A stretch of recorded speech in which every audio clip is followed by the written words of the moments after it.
Tentunya kudeta korporasi bisa teratasi kalau kita mau. Tergantung semangat para penyelenggara negara. Itulah kata penjelasan 45. Dan semangat penyelenggara negara itu berdasarkan Undang-Undang Dasar 45 dengan rujukan berkat rahmat Allah yang Maha Kuasa dan didorong oleh keinginan luhur.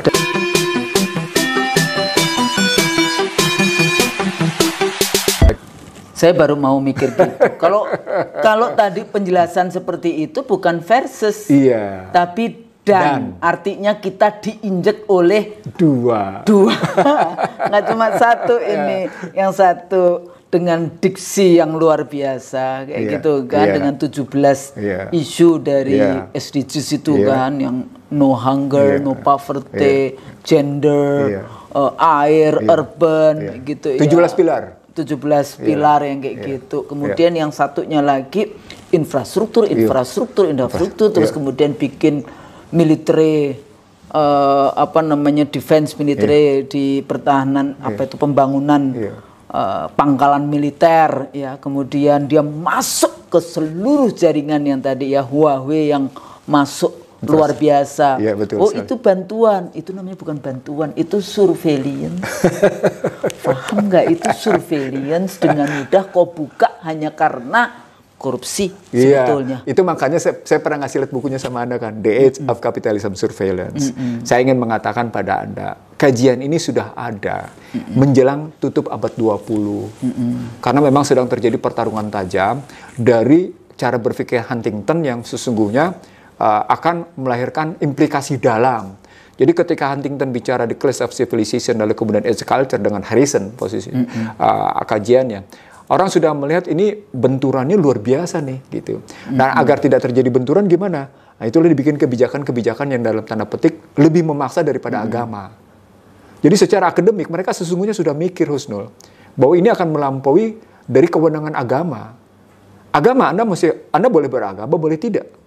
Tapi ke dalam vaksin kan enggak. Kenapa? Karena ujungnya adalah soal digital currency. Di balik digital currency, ini kan soal khilafah, seperti saya bilang tadi. Kalau sudah soal khilafah, ini berarti soal mengontrol manusia di dunia. Ketemu bukunya, Tex Mars. The MACBIS. Universal Human Control System.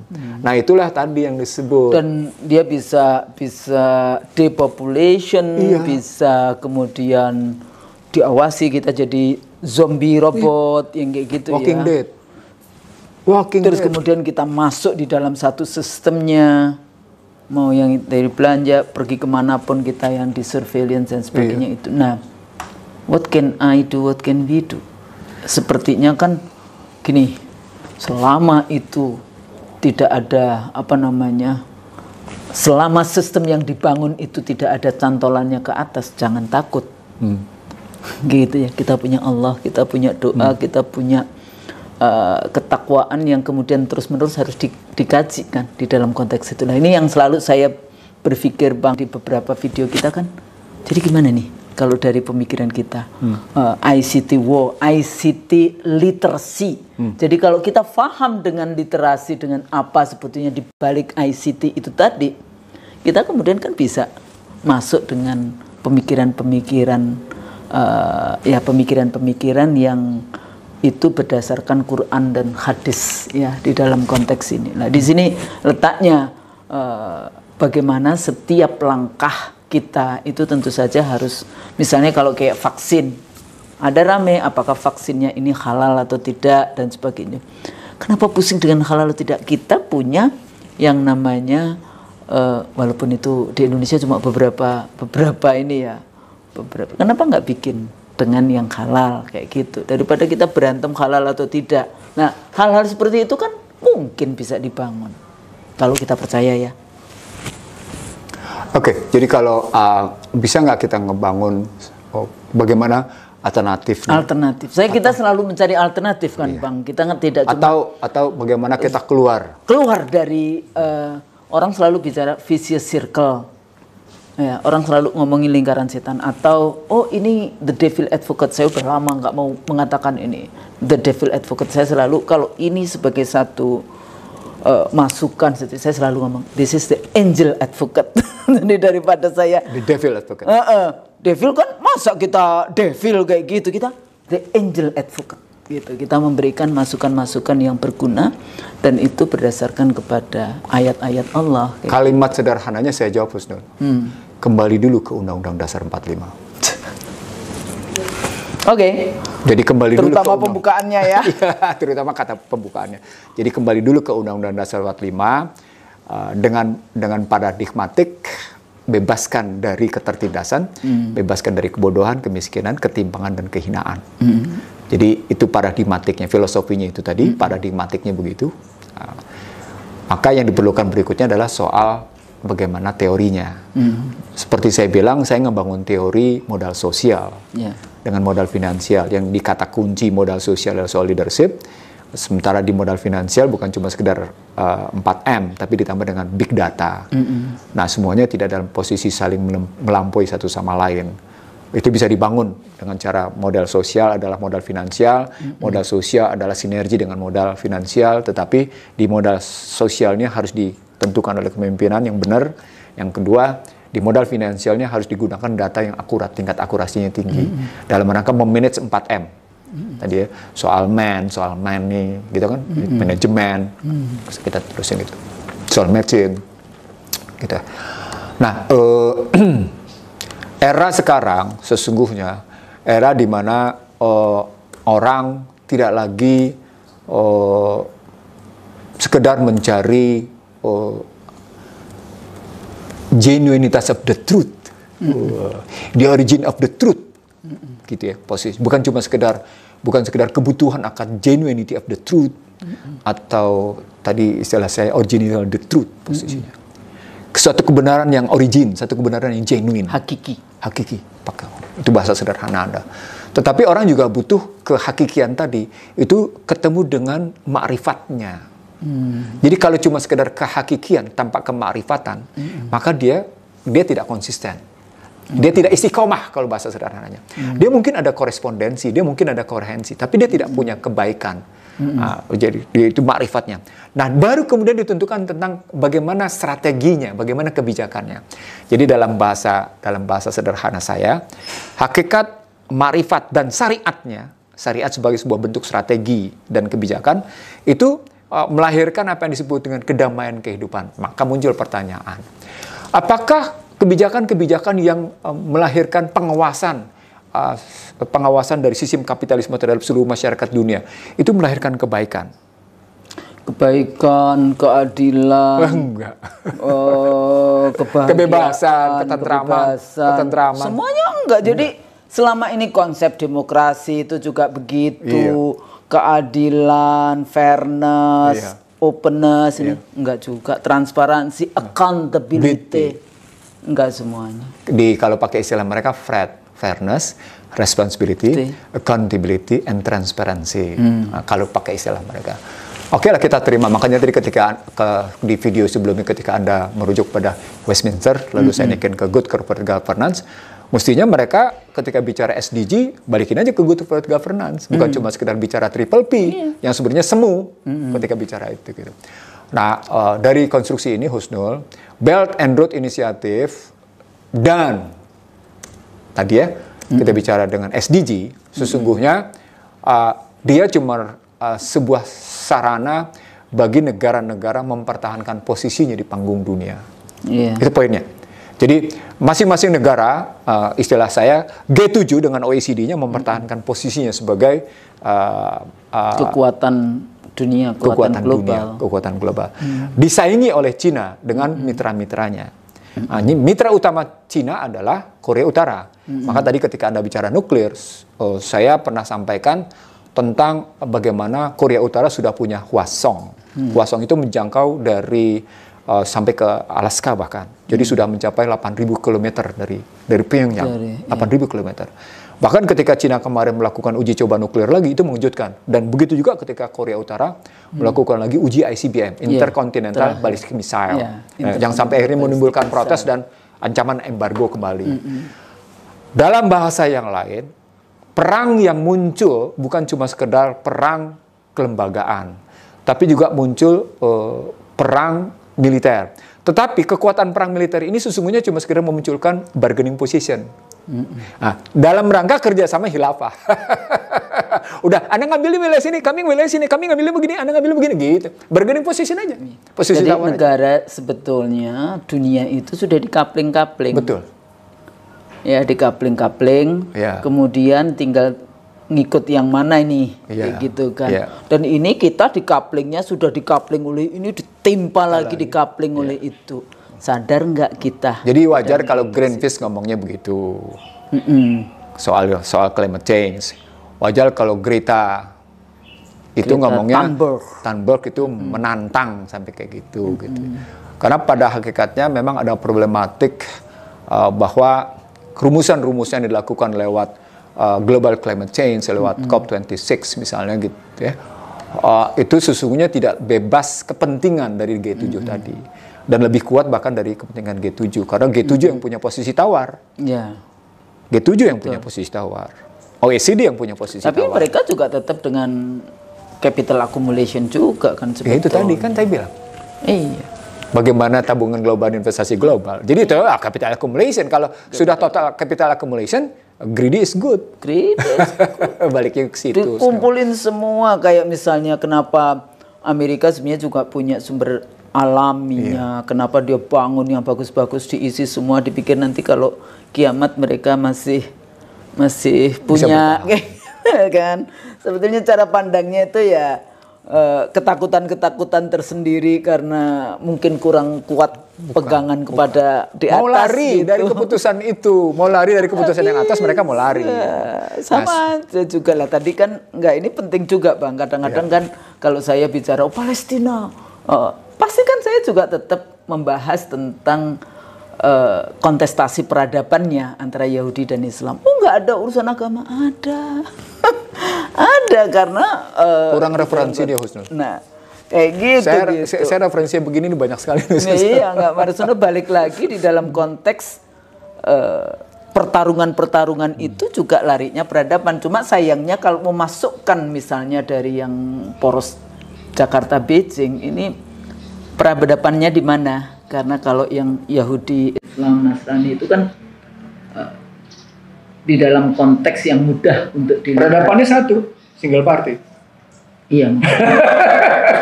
Komunis ya kayak gitu. Walaupun kemudian pendekatannya seperti multi party, tetapi hakikatnya single party. Dia single party. Jadi ketika Anda bertanya tentang peradabannya, peradaban single party.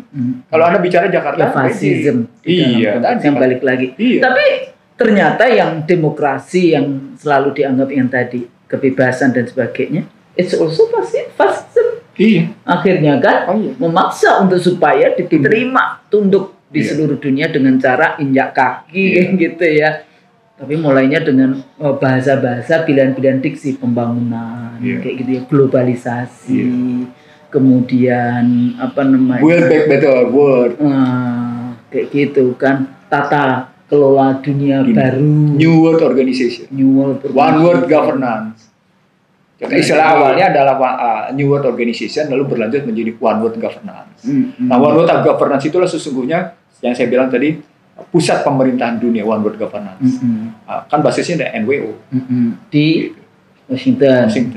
Kemudian makanya kenapa seringkali di dalam diskusi-diskusi kita di IC kan kita selalu bicara tentang policy dari Washington, karena itu sebagai satu poros di mana pusat dari pemerintahan dunia itu di sana ya, kekuatannya, mau yang multinational corporation, mau yang kongresnya, White House-nya, Pentagonnya, medianya, sampai kemudian scholarsnya. Jadi kalau kita lihat dari situasi sekarang, sebenarnya ada kesadaran dari mereka bahwa tampilnya Cinta sebagai penantang, gitu ya, itu sesungguhnya juga menunjukkan terjadinya declining US position gitu.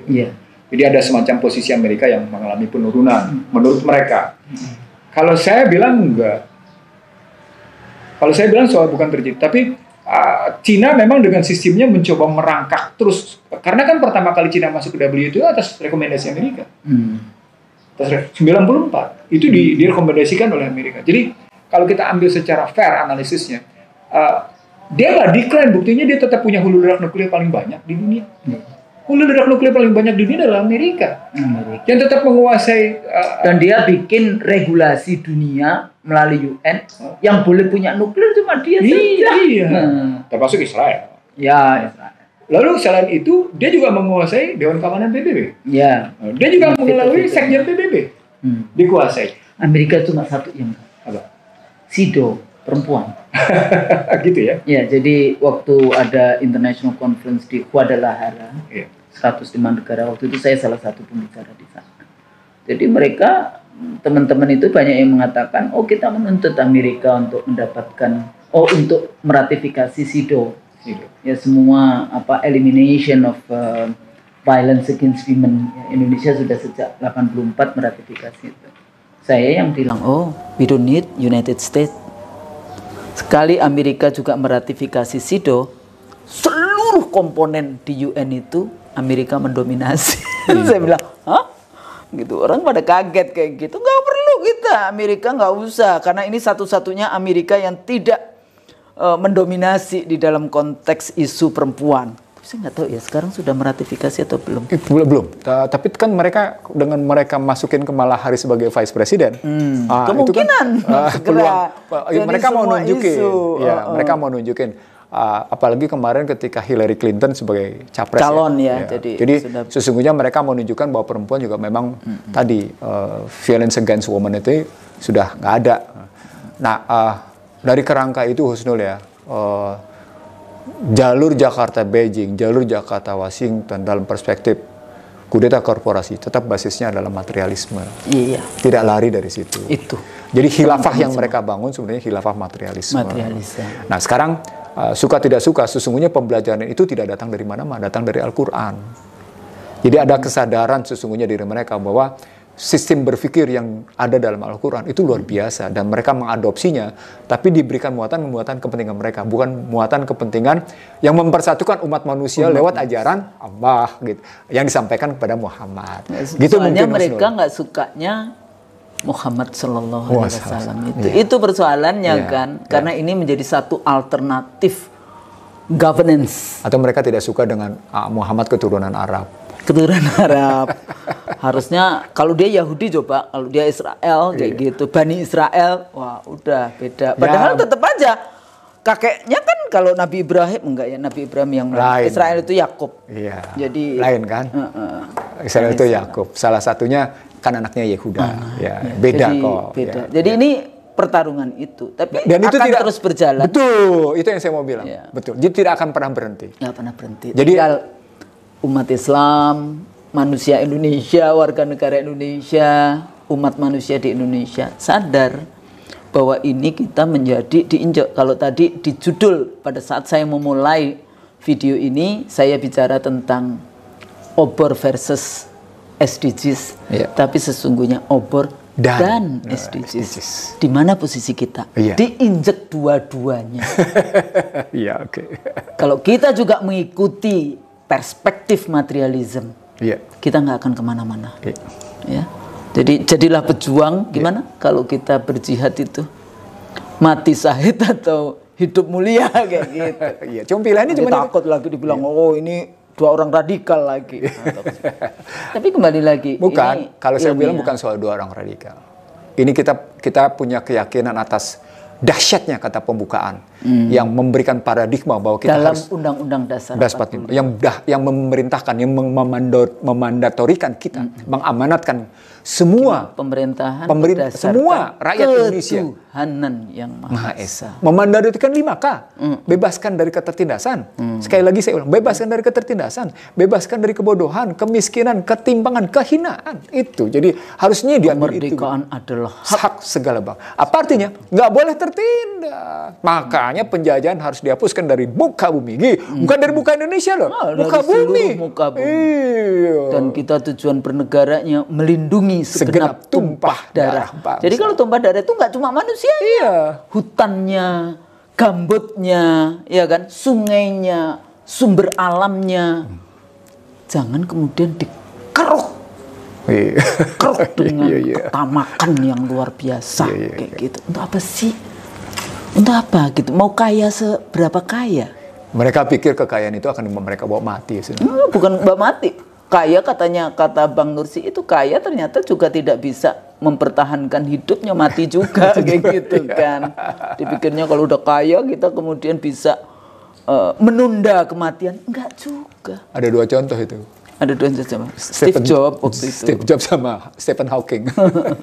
Jadi nggak bisa dalam konteks itulah. Balik lagi Bang, jadi kalau pesan kepada anak-anak muda yang dia akan mewarisi hutan kita, laut kita, alam kita, tumpah darah itu tadi. Karena masih ada mencerdaskan kehidupan bangsa, mensejahterakan rakyat Indonesia loh ya. Nanti rakyat jadi petani Vietnam, petani Cina, petani India kayak gitu ya. Ini apa yang kira-kira kita sampaikan kepada... Paling tidak begini Husnul, melalui IC dari show ini, sesungguhnya masih ada warisan para pendiri Republik. Yakni kata pembukaan Undang-Undang Dasar 45 dan Undang-Undang Dasar 45 beserta penjelasannya. Harus diakui ada beberapa kekurangan di dalamnya. Karena memang tidak ada yang sempurna. Tetapi kalau Anda kembalikan ke dalam kata pembukaan, maka warisan pemikiran itu adalah warisan pemikiran yang sesungguhnya disegani dan dienggani. 2 kalimat saya. Disegani dan dienggani oleh Barat. Terutama dienggani oleh materialisme. Itu bukan cuma sekedar religius, itu juga duniawi. Jadi ada sejahtera fisik, ada cerdas fisik, ada sejahtera ya dalam konteks itu. Itu makanya cerdas fisik dan maka perintahnya adalah Anda harus bebaskan kemanusiaan dari kehinaan. Kehinaan materialisme, kehinaan spiritualisme. Kan harus dicari kemuliaan itu berarti ada di mana. Kan lawan dari kehinaan berarti kemuliaan. Kalau kita lawan berpikir begitu, maka dicarilah kemuliaan berbasis 2. Pada spiritualisme dan pada materialisme. Bagaimana posisi kemuliaan itu dengan rujukan itu. Nah itu yang kita sebenarnya... Cuma materialismenya itu bukan yang tanpa batas. Untuk apa?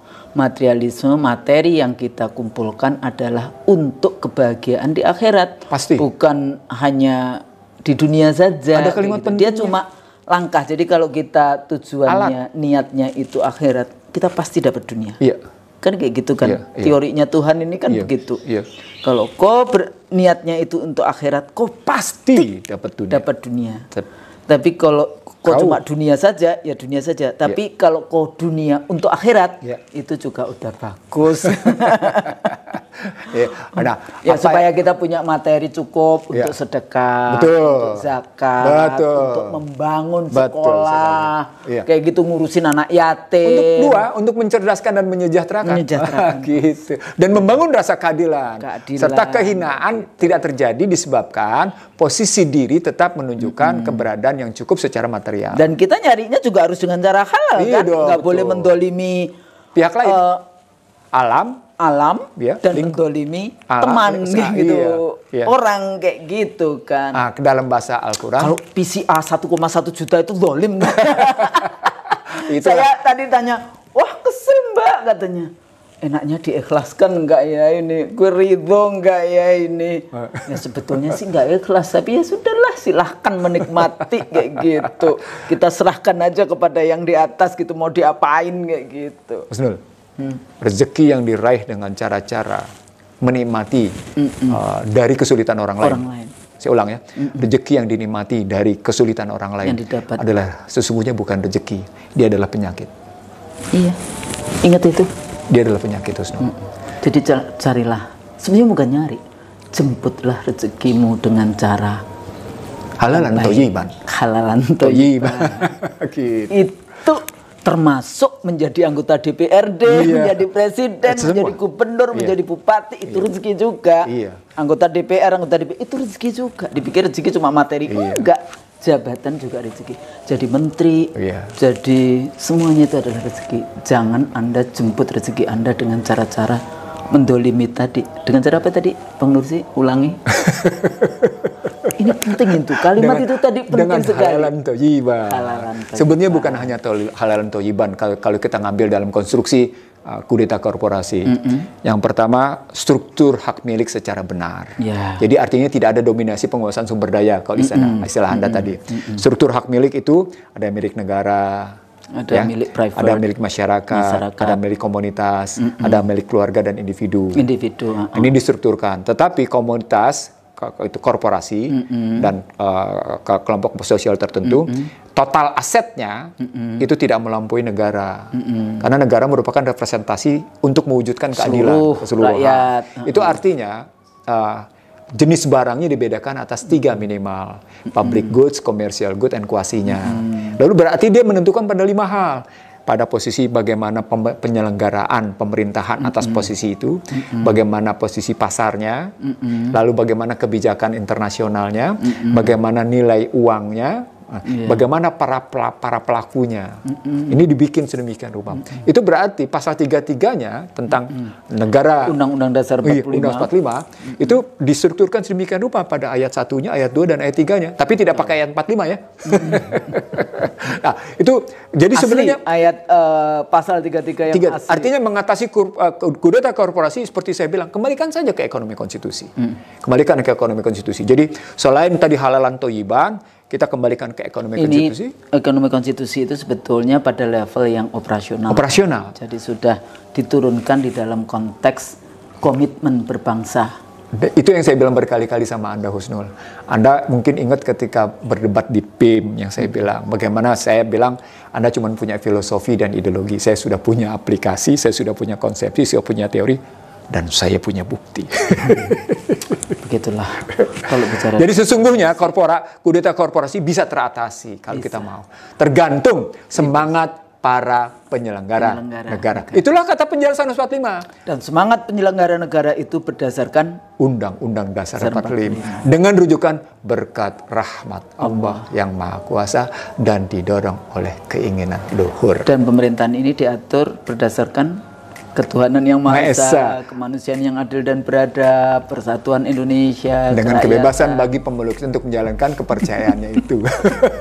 Itu sudah pasal 29 ayat 2. Iya, artinya tetap payungnya tetap di situ dan kemudian kita tidak dipaksakan untuk melakukan sesuatu seperti loh, Anda lihat nggak vaksin itu melawan pasal 29 loh. Tuh, karena itu agama itu. Iya, ada kebebasan negara. Harus ada kedaulatan rakyat. Gitu. Ya. Agama saja membebaskan untuk menjalani. Ada nggak yang kira-kira social disobedient? Gerakan social disobedient. Lah nanti lain kesempatan kita akan bicara tentang social disobedient. Jadi kapan kita bisa tidak mengikuti regulasi itu karena bertentangan dengan konstitusi itu sendiri. Saya pikir sampai di sini ya Pak Nursi. Terima kasih. Teman-teman, terima kasih, ikuti terus program IC Daryl Show. Mudah-mudahan diskusi-diskusi kita ini insya Allah berguna. Amin. Dalam rangka mencerdaskan kehidupan bangsa. Insya Allah, mudah-mudahan niatnya adalah menebarkan ilmu kebaikan. Tadi hakikat ma'rifat dan syariat. Ya, mudah-mudahan sampai di atas sana. Amin. Menjadi tabungan-tabungan kita nanti. Amin. Kalau kami salah tentu saja mohon maaf. Amin. Billahi taufik wal hidayah. Wassalamualaikum warahmatullahi wabarakatuh. Amin.